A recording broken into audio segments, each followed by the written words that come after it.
বন্ধুরা, ককটেল পাখির বাচ্চা ফুটলে তোমরা কিন্তু অনেকেই বলো যে বাচ্চাকে বাঁচাতে পারো না, বেশ কিছুদিন থাকার পরে কিন্তু বাচ্চাগুলো মারা যায়।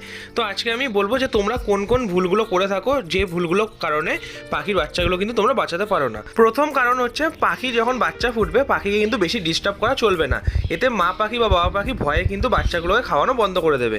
দ্বিতীয় হচ্ছে, খাঁচার মধ্যে সবসময় সফট ফুড রেখে দিতে হবে। সফট ফুডের মধ্যে গম সিদ্ধ, ভুট্টা সিদ্ধ, এছাড়াও ছোলা আর হচ্ছে এগ ফুডটা অবশ্যই দিতে হবে। আর তৃতীয় হচ্ছে, প্রথম এক সপ্তাহ পাখিকে কিন্তু কোনো শাকসবজি দেওয়া চলবে না, এতে বাচ্চাগুলোর পটির সমস্যা হয় এবং বাচ্চাগুলো কিন্তু মারা যায়।